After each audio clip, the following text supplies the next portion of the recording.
Welcome to Torah Apologetic. And Shalom Aleichem. In this video is about hostility from the left to Israel on behalf of Arab Muslim countries. It is given by the wonderful brother Oren, from Israel. So, those interested please watch the whole video, and at the end of the video please go to the below description of this video. And subscribe to his channel, besides obviously Torah Apologetic. Please also like, and share this video. So now, enjoy the video. The only country in the Middle East where a Palestinian can't be a doctor, a businessman, or an engineer is Lebanon. Are you surprised? If you are going to find this video very interesting. As an Israeli, I often get told that my country is guilty of committing genocide against and conducting ethnic cleansing of the Palestinians. Now, these are serious accusations. These are two of the worst crimes someone can commit. The thing is that the bigger the crime, the easier it is to debunk it if it is not true. You know, it is hard to determine who started a fight in a bar, but if you are accused of causing a bus accident and killing a lot of people, it is relatively easy to prove it if it is true or not. You would probably start with exactly how many have been killed. Numbers are very important when discussing genocide, so let's start with that. Sorry for the intervention. Please help YouTube promoting these videos from this channel by watching all the video if is too much, like over 10 minutes. At least try to watch most of it, thanks, and now let's return to the current video. In 1948, there were 160,000 Israeli Arabs. Today, there are 2 million Arabs living in Israel. In the Gaza Strip, there were 350,000 inhabitants in 1967. Today, there are 2 million. There were about 600,000 people living in the West Bank in 1967. Today, there are around 3 million. Those don't sound like genocidal numbers to me. If the numbers are rising significantly year after year, the word genocide is perhaps not the best one to describe the situation. The thing is that there is a lot of genocide, ethnic cleansing, apartheid, and discrimination going on in the Middle East. There is so much to cover. The Armenians, the Assyrians, the Coptics, the Kurds, the Yazidis, the Zoroastrians, the Balak, the Jews, the Christians. I will start with the Christians because it is happening right now all over the Middle East, and the world is staying silent about it. There used to be a lot of different Christian groups in the Middle East. It makes sense as Christianity started here. Some of the Christian groups, like the Assyrians, still speak and pray in Aramaic, which is the language Jesus spoke. All of these persecuted denominations are ancient communities dating back to before the Muslim conquest of the Middle East in the 7th century. The first genocide in the 20th century in the Middle East was of the Armenians, who, by the way, were the first nation to convert to Christianity. The Armenian genocide occurred in World War I, or rather it reached its peak in World War I. It is estimated that 1.5 million Armenians were murdered by the Turks. Now, why am I mentioning it? It happened more than 100 years ago. Well, it set the tone for the persecution of Christians in all of the Middle East. And not only that, the Germans were the allies of the Turks in the war. And a week before the beginning of World War II, Hitler said, "Our strength consists in our speed and in our brutality. It is a matter of indifference to me what a weak Western European civilization will say about me. Our war aim does not consist of reaching certain lines, but in the physical destruction of the enemy. Only thus shall we gain the living space, Lebensraum, which we need." Who, after all, speaks today of the annihilation of the Armenians? Not confronting evil makes evil stronger. Many countries recognized the Armenian genocide for what it was, and today the Armenians have their own country. What a lot of people don't know is that at the time of the Armenian genocide, there was also the genocide of the Assyrians, which is another ancient Christian group that is still suffering immensely today. In 1915, about 700,000 Assyrians were murdered, and in the last few decades, their numbers in Iraq and Syria have dropped significantly. Under Saddam Hussein, both the Kurds and the Assyrians were murdered and persecuted. When ISIS got hold of large parts of Iraq and Syria, the Assyrians, as well as other Christians and non-Christian groups like the Yazidis, suffered the most. From a population of about 1.5 million just 30 years ago, only about 150,000 Assyrians live in Iraq today. There were about 800,000 in Syria, and today there are about 200,000. It is true that the numbers vary, as there are lots of different subgroups and estimation, but the communities of Christians in Iraq and Syria have decreased by about 70-80% in the last few decades. During the days of ISIS, the extermination of Christians in Iraq and Syria was on the news, but I don't recall large demonstrations in support of the Christians, not in the streets of the large European cities and not in the universities in the US. The persecution of these groups, the Assyrians, the Syrian Orthodox, the Armenians, and the Yazidis, started way before the Islamic State and continue today. Lebanon is an example of a country that the Islamic State didn't get a foothold in, and yet the numbers of Christians is dropping. Lebanon was the only country in the Middle East to have a Christian majority.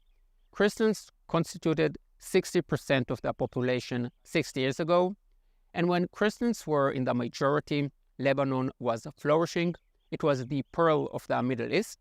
But once the Christians started to immigrate due to violence and harassments from the Muslims, the country started to go downhill. As the numbers of Christians dropped, and today about 30% of the population is Christians, the economic situation deteriorated. I haven't said anything yet about the ethnic cleansing of Jews in the Middle East, but I think that the overall picture is crystal clear.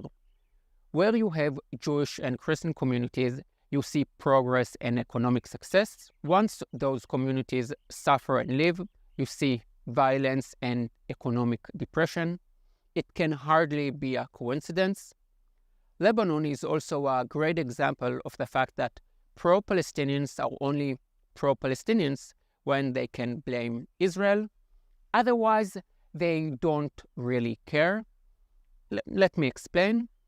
Like all countries in the Middle East, Lebanon was established in the 40s, in 1943, Syria and Jordan in 1946, and Israel in 1948. As the countries were established, there was a movement of populations because of war and for economic reasons. This was not unique to the Middle East. In the 1940s, in Eastern Europe and Asia, tens of millions of people moved to newly established countries. However, the Arabs of Palestine who migrated to Lebanon in 1948 didn't get Lebanese citizenship.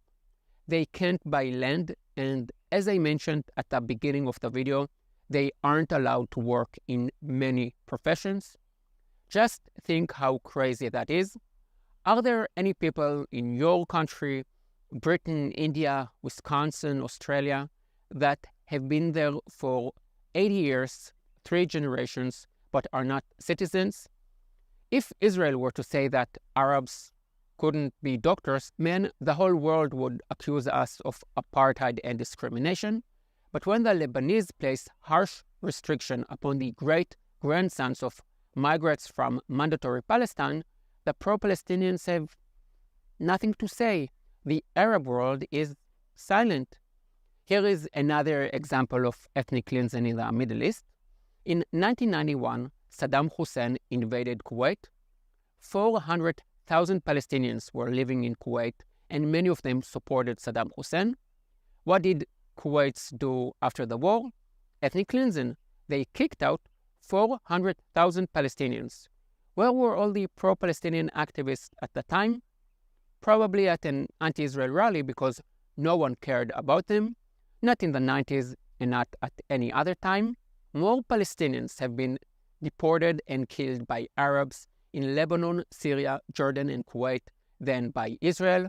but you don't hear too much about these incidents. Back to the Christians. In Israel, as in many other countries, Christian Arabs are disappearing. In Nazareth, Christians were in the majority, and today their percentage is shrinking, and they only make up 25% of the total. In Bethlehem, which was also a Christian city, they only total 20% today. Now, I know that this video is packed with information, and there is a lot more to come, but I want to provide you with a small but extremely important example of what Christians are going through. The old city of Jerusalem is home to the most important church in the world, the Church of the Holy Sepulchre. In it, you will find the site of the execution, burial, and resurrection of Jesus. Fairly important then. In front of the church is a mosque, and on the mosque there is a sign that says that Jesus is a slave to Allah. It is in English, so all the pilgrims can see it and understand it. And this is not some piece of graffiti sprayed paint by a kid. This is a message to Christians from the Islamic institution. In Nazareth, for many years, there was a sign put up by the Islamic movement that mocked Christians on the way to the Church of the Annunciation. Can you even imagine what would happen if someone put a sign against Muhammad outside any important mosque? No one will be surprised to hear that in Iran there are minorities suffering from discrimination and ethnic cleansing. After all, when you see how the Iranian government treats its own people, it is no wonder minorities are suffering so much. I find it disappointing, but not really surprising, how little media coverage the persecuted groups in Iran receive.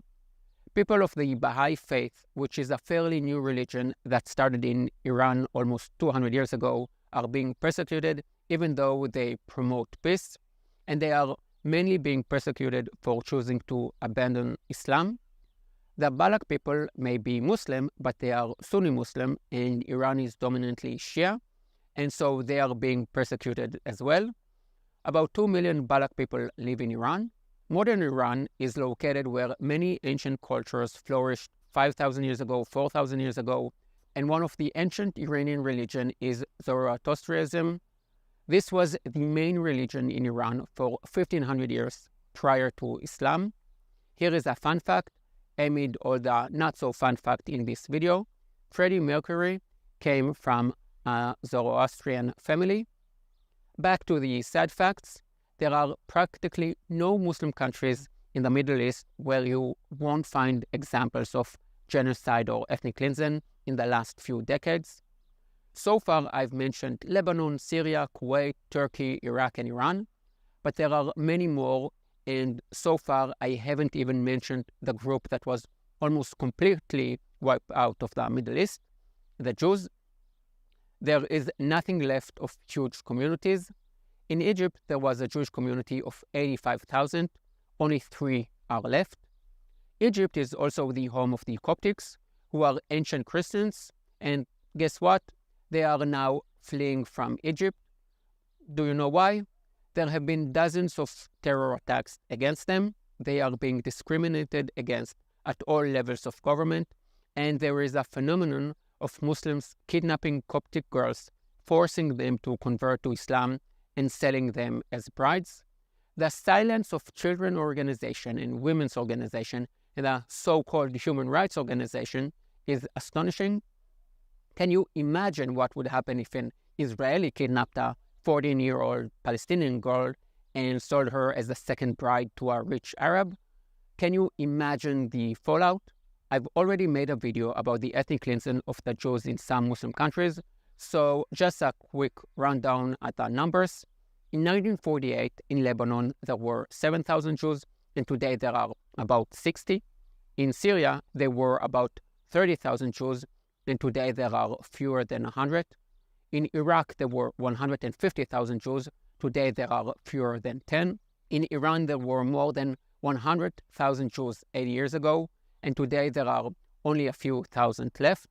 They live in fear, and they are not allowed to communicate with their relatives outside Iran. These numbers are genocidal numbers. A decrease of 99% indicates a genocide. If in Gaza the number of people has gone up to 7 times what it was in 50 years, then that is not a genocide.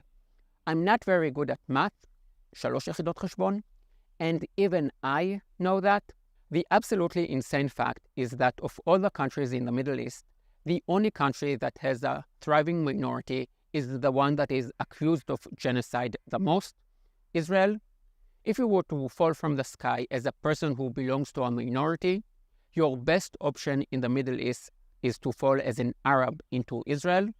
I think all my political videos are important, but this one is especially important as here I'm focusing on painting the bigger picture, not zooming in on a small one.